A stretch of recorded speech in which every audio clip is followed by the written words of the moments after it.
नमस्कार दोस्तों, स्वागत है आपका ZBNM हॉरर पॉडकास्ट में, जहां हम आपको लेकर चलते हैं डर और रहस्य की अनदेखी दुनिया में।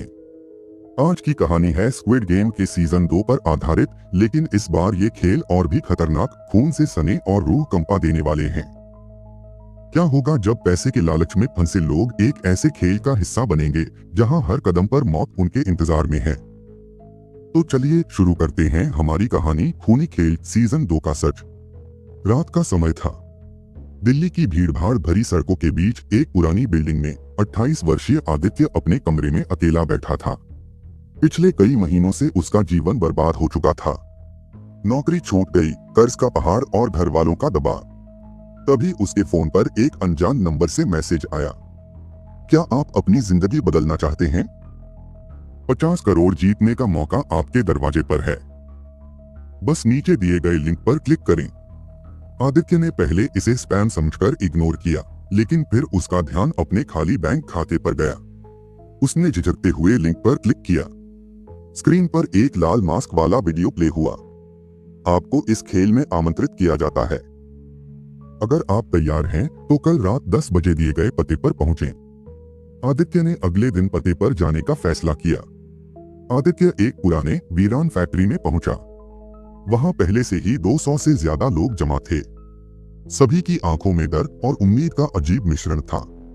तभी एक लोहे का बड़ा गेट खुला और लाल मास्क पहने हुए गार्ड्स अंदर आए। आप सभी को बधाई कि आपने इस खेल में हिस्सा लेने का साहस दिखाया। यह खेल साधारण नहीं है। यहाँ हारने की कीमत है आपकी जान। अगर आप अब भी बाहर जाना चाहते हैं तो यह आपका आखिरी मौका है। कई लोगों ने डर के मारे हाथ खड़े किए और बाहर जाने लगे, लेकिन जैसे ही वे गेट के पास पहुंचे, गार्ड्स ने उनकी गर्दन पर चाकू चलाकर उन्हें वहीं मार दिया। चारों तरफ खून और चीख पुकार मच गई। बाकी प्रतिभागी सदमे में खड़े रह गए। गार्ड्स ने आगे कहा, अब जो बचे हैं वे खेल के पहले राउंड के लिए तैयार रहें। यह खेल शुरू होता है अभी। भयभीत और स्तब्ध चेहरे, गूंजती चीखों के बीच आदित्य समेत बाकी प्रतिभागियों को एक विशाल हॉल में ले जाया गया। यह जगह किसी परित्यक्त बंकर जैसी लग रही थी, जहां दीवारों पर खून के धब्बे और गहरी स्याह रोशनी माहौल को और भयानक बना रही थी। हॉल के बीचों बीच एक विशाल लाल रंग का तालाब था। पानी की जगह उसमें गाढ़ा लाल तरल भरा हुआ था। हवा में सड़ी हुई गंध तैर रही थी। गार्ड्स ने सभी को कतार में खड़ा कर दिया। सामने एक बड़े स्क्रीन पर चमचमाती लाल रोशनी के साथ पहला खेल घोषित हुआ। नियम, आप सभी को तालाब के पार जाना है। लेकिन ध्यान रहे, यह साधारण तालाब नहीं है। अगर आप तालाब के अंदर गिरते हैं तो बचने की कोई उम्मीद नहीं। रास्ते में बाधाएं होंगी, लेकिन आपकी चालाकी ही आपकी जान बचा सकती है। खेल का समय है 10 मिनट। गार्ड्स ने एक बार फिर चेतावनी दी। जो समय पर पार नहीं कर पाएंगे उन्हें तुरंत समाप्त कर दिया जाएगा। जैसे ही खेल का सायरन बजा, प्रतिभागियों ने धीरे धीरे लकड़ी के पतले से पुल पर कदम रखना शुरू किया। पुल बेहद कमजोर और फिसलन भरा था। हर कोई सहमा हुआ था, लेकिन पैसे का लालच उन्हें आगे बढ़ा रहा था। आदित्य ने देखा कि पुल के नीचे का लाल तरल हिल रहा था, जैसे उसमें कुछ जिंदा हो। एक युवक ने गलती से अपना पैर फिसला दिया और वह नीचे गिर पड़ा। उसकी चीख से सबकी रूह कांप उठी। लाल तरल में कुछ भयानक जीव उसकी तरफ झपटे। चीखते चीखते उसकी आवाज हमेशा के लिए खामोश हो गई। अब सब और भी सावधानी से चलने लगे। जैसे जैसे समय बीतता गया, रास्ते में अचानक पुल पर तेज धार वाली कुल्हाड़ियां ऊपर से गिरने लगी। कुछ लोग समय रहते बच गए, लेकिन कई वहीं खत्म हो गए। आदित्य ने अपनी पूरी ताकत और होश से हर कदम रखा। उसने देखा कि कुछ लोग डर के मारे अपनी जगह पर ही जम गए थे। गार्ड्स ने बिना देरी किए उन्हें गोलियों से भून दिया। आदित्य किसी तरह पुल के अंतिम छोर तक पहुंचने वाला था, लेकिन तभी उसके ठीक पीछे एक महिला की चीख सुनाई दी। वह अपना संतुलन खोकर गिरने वाली थी। आदित्य ने सोचा कि अगर वह उसे बचाने के लिए रुका तो खुद की जान खतरे में पड़ सकती है, लेकिन उसकी अंतरात्मा ने उसे रोक लिया। उसने एक हाथ बढ़ाकर महिला को पकड़ लिया और उसे ऊपर खींच लिया। दोनों ने जैसे तैसे समय खत्म होने से पहले तालाब पार कर लिया। सायरन बजा और जो भी लोग तालाब के दूसरी तरफ नहीं पहुंच पाए थे, उन्हें गार्ड्स ने गोली मार दी। अब सिर्फ 80 प्रतिभागी बचे थे। तालाब के पार पहुंचने के बाद आदित्य ने उस महिला की ओर देखा। वह कांप रही थी। उसने धीमे से कहा, मेरा नाम सीमा है। आपने मेरी जान बचाई। मैं आपका ये एहसान कभी नहीं भूलूंगी। लेकिन आदित्य ने उसकी ओर कोई जवाब नहीं दिया। उसके मन में सिर्फ एक सवाल गूंज रहा था, आखिर ये खेल किसने बनाया और इसका अंत क्या होगा। खेल का पहला राउंड खत्म हो चुका था। आदित्य और बाकी बचे प्रतिभागी थके और सहमे हुए थे। वे एक अंधेरे कॉरिडोर से होते हुए एक और बड़े कमरे में पहुंचे। यहाँ हर तरफ कैमरे लगे हुए थे जो हर प्रतिभागी की हरकतों को बारीकी से रिकॉर्ड कर रहे थे। कमरे के बीचों बीच एक ऊंचा मंच बना हुआ था। तभी मंच पर एक आदमी दिखाई दिया। वह काले सूट में था, लेकिन उसका चेहरा लाल रंग के अजीबोगरीब मास्क से ढका हुआ था। उसकी आवाज माइक के जरिए गूंजी, जो पूरे कमरे में गूंजने लगी। बधाई हो, आपने पहला खेल पार कर लिया। लेकिन ये सिर्फ शुरुआत है। हर खेल के साथ मौत का खतरा बढ़ता जाएगा, और जो लोग यहाँ से बचकर निकलेंगे वे अपने साथ सिर्फ पैसा नहीं बल्कि गहरे जख्म भी लेकर जाएंगे। उसकी बातों से कमरा और ठंडा लगने लगा। हर कोई जानना चाहता था कि ये खेल कौन चला रहा है। तभी आदित्य ने साहस करके आवाज लगाई, तुम कौन हो और ये सब क्यों कर रहे हो? मास्क पहने आदमी ने ठंडे लहजे में जवाब दिया, मैं वो हूं जो आपके लालच का चेहरा दिखा रहा है। इस खेल का मकसद है इंसानी फितरत का असली रूप उजागर करना। अब ज्यादा सवाल पूछने की जरूरत नहीं। तैयार हो जाइए अगले खेल के लिए। मंच के चारों ओर दीवारें अचानक खुलने लगीं। प्रतिभागियों के सामने एक और भयानक परिदृश्य उभर कर आया। यह एक जंगल जैसा क्षेत्र था, लेकिन असली जंगल से कहीं ज्यादा डरावना। पेड़ सूखे और काले थे, हवा में अजीब सी गंध थी और हर तरफ सन्नाटा छाया हुआ था। बड़ी स्क्रीन पर दूसरा खेल घोषित किया गया। खेल का नाम जीवित रहो या मर जाओ। नियम, जंगल में जगह जगह छुपे हुए कुछ विशेष टोकन हैं। आपको इनमें से एक टोकन लाकर खुद को सुरक्षित करना होगा। जिनके पास टोकन नहीं होगा वे खेल से बाहर हो जाएंगे हमेशा के लिए। खेल का समय है 15 मिनट। गार्ड्स ने आदेश दिया, भागो। जैसे ही प्रतिभागी जंगल में दौड़ने लगे वे अलग अलग दिशाओं में बिखर गए। आदित्य ने सीमा को अपने साथ चलने का इशारा किया। हम दोनों एक साथ रहेंगे, इससे बचने का चांस बढ़ेगा, आदित्य ने कहा। जंगल में हर कदम खौफ से भरा हुआ था। पेड़ों के बीच अजीब सी आवाजें आ रही थीं, जैसे कोई छुपकर उन्हें देख रहा हो। कुछ प्रतिभागियों ने टोकन खोजने की जल्दी में सावधानी बरतना छोड़ दिया।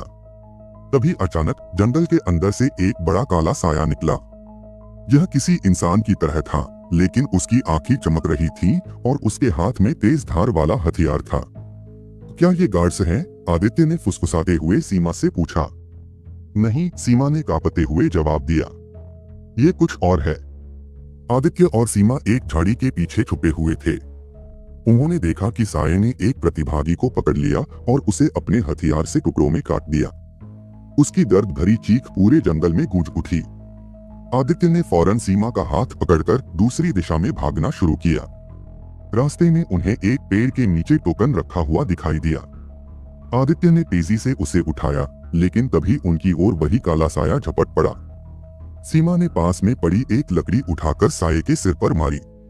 साया थोड़ा डगमगाया और इसका फायदा उठाकर दोनों वहां से भाग निकले। 15 मिनट खत्म होने में सिर्फ 30 सेकंड बचे थे। आदित्य और सीमा किसी तरह उस स्थान पर पहुंचे जहां गार्ड्स खड़े थे। उनके पास टोकन था, लेकिन कई प्रतिभागियों के हाथ खाली थे। गार्ड्स ने बिना कोई चेतावनी दिए टोकन न लाने वाले प्रतिभागियों को गोली मार दी। हर तरफ खून बिखर गया। अब सिर्फ 50 प्रतिभागी बचे थे। आदित्य ने खुद से कहा, यह खेल सिर्फ हमारे शरीर को नहीं बल्कि हमारी आत्मा को भी खत्म कर रहा है। दूसरे खेल के बाद आदित्य समेत सभी बचे हुए प्रतिभागियों को एक अंधेरे कमरे में ले जाया गया। इस बार माहौल और भी भयानक था। कमरे में चारों तरफ खून के धब्बे, अजीबोगरीब प्रतीक चिन्ह और दीवारों पर लटके हुए मास्क थे। मंच पर वही लाल मास्क वाला आदमी फिर प्रकट हुआ। उसकी ठंडी आवाज ने सबका ध्यान खींचा। खेल में बचे हुए योद्धाओं, अब समय आ गया है कि आप इस खेल की गंभीरता को पूरी तरह समझें। अगला खेल शुरू होने से पहले आपको एक विकल्प दिया जाएगा। एक गार्ड ने काले रंग की एक बड़ी किताब लाकर सबके सामने रखी। यह है मौत का अनुबंध। जो इसे साइन करेगा उसे अगले खेल में अतिरिक्त मदद मिलेगी, लेकिन इसके बदले अगर वह हार गया तो उसकी मौत अधिक भयानक होगी। आदित्य समेत सभी प्रतिभागियों को किताब की ओर देखने को मजबूर किया गया। किताब के पन्ने खून से सने हुए लग रहे थे। हर पन्ने पर एक हस्ताक्षर की जगह और नीचे लिखे शब्द थे, जीत के लिए अपनी आत्मा गिरवी रखें। कुछ लोगों ने झिझकते हुए अनुबंध पर हस्ताक्षर कर दिए, जबकि कुछ पीछे हट गए। सीमा ने आदित्य से पूछा, तुम क्या करोगे? क्या यह सही है? आदित्य ने गहरी सांस ली और जवाब दिया, मुझे नहीं पता, लेकिन ये खेल सिर्फ हमें डराने के लिए है। अगर मैंने हस्ताक्षर किया तो शायद मेरी जान बच सके। आदित्य ने आखिरकार अनुबंध साइन कर दिया। सीमा ने मना किया, लेकिन उसने आदित्य को रोकने की कोशिश नहीं की। गार्ड्स ने सभी प्रतिभागियों को एक नए खेल के क्षेत्र में ले जाया। यह जगह एक खंडहर जैसी थी, जिसमें चारों तरफ टूटे हुए मकान, अंधेरा और गहरी धुंध थी। बड़ी स्क्रीन पर तीसरा खेल घोषित किया गया। नियम, इस क्षेत्र में हर प्रतिभागी का एक डबल मौजूद होगा, एक परछाई के रूप में। आपकी परछाई आपको मारने की कोशिश करेगी। आपको अपनी परछाई को पहचानकर उसे खत्म करना होगा। खेल का समय है 20 मिनट। खेल शुरू होते ही चारों ओर अजीब सी आवाजें गूंजने लगीं। सभी प्रतिभागी अलग अलग दिशाओं में भागने लगे। आदित्य और सीमा ने एक बार फिर साथ रहने का फैसला किया। कुछ ही देर में आदित्य ने देखा कि सीमा के जैसी ही एक और लड़की उसकी ओर बढ़ रही थी। वह बिल्कुल सीमा जैसी दिख रही थी, लेकिन उसकी आंखें पूरी तरह काली थीं। आदित्य, ये मैं हूं, इसे मारो, असली सीमा ने कहा। आदित्य घबरा गया। दोनों सीमाएं उसे पुकार रही थीं। तुम्हें मेरी मदद करनी होगी, दोनों ने एक साथ चिल्लाया। आदित्य ने अपने हाथ में पड़ी छड़ी को कसकर पकड़ लिया। उसने ध्यान से देखा। असली सीमा की आंखों में डर था, जबकि दूसरी सीमा अजीब सी मुस्कान लिए आगे बढ़ रही थी। आदित्य ने झपटकर दूसरी सीमा पर हमला कर दिया। उसके शरीर से काला धुआं निकलने लगा और वह चीखते हुए गायब हो गई। आदित्य और सीमा ने मिलकर परछाई से बचने की कोशिश की। कुछ प्रतिभागियों की परछाई ने उन्हें खत्म कर दिया। उनके खून से खंडहर की दीवारें लाल हो गईं। 20 मिनट पूरे होने पर खेल खत्म हुआ। स्क्रीन पर आवाज गूंजी, बधाई हो, आपने खेल पार कर लिया। लेकिन जिनकी परछाई ने उन्हें खत्म कर दिया, वे अब हमारे अगले खेल का हिस्सा बनेंगे। आदित्य और सीमा ने देखा कि जो लोग मारे गए थे, उनकी परछाई गार्ड्स के साथ खड़ी थीं। वे अब खेल का नया हिस्सा बन चुकी थीं। आदित्य के दिमाग में सवाल उमड़ रहे थे। ये परछाई कहां से आती है? कौन इस खेल को चला रहा है? और ये अनुबंध का सच क्या है? क्या आप चाहते हैं कि कहानी यहीं से आगे बढ़ाई जाए? परछाइयों के खेल के बाद अब सिर्फ 35 प्रतिभागी बचे थे। आदित्य और सीमा के चेहरे पर थकान और डर की परछाई साफ दिख रही थी। वे दोनों एक कोने में बैठकर अगले खेल के लिए बुलावे का इंतजार कर रहे थे। तभी एक प्रतिभागी, जो खुद को अनिल कहता था, उनके पास आया। अनिल फुसफुसाकर बोला, क्या तुम दोनों ने महसूस किया है कि ये सब कुछ सिर्फ एक खेल नहीं है? यहाँ हर चीज किसी गहरे राज की ओर इशारा करती है। आदित्य ने सिर हिलाते हुए कहा, हाँ, ये खेल न केवल हमें मार रहा है, बल्कि हमारे डर और लालच को भी परख रहा है। पर सवाल ये है कि इसके पीछे कौन है और क्यों? सीमा ने कहा। अनिल, क्या तुम्हें कुछ पता है? अनिल ने इधर उधर देखा, यह सुनिश्चित करने के लिए कि कोई उनकी बात नहीं सुन रहा। फिर उसने धीरे से कहा, मैंने सुना है कि इस खेल का आयोजन करने वाले अमीर लोग हैं, जो इंसानी फितरत और डर का मजा लेने के लिए इसे देख रहे हैं। और अनुबंध, वह केवल एक चाल है। जो लोग इसे साइन करते हैं, उनका अंत और भी भयानक होता है।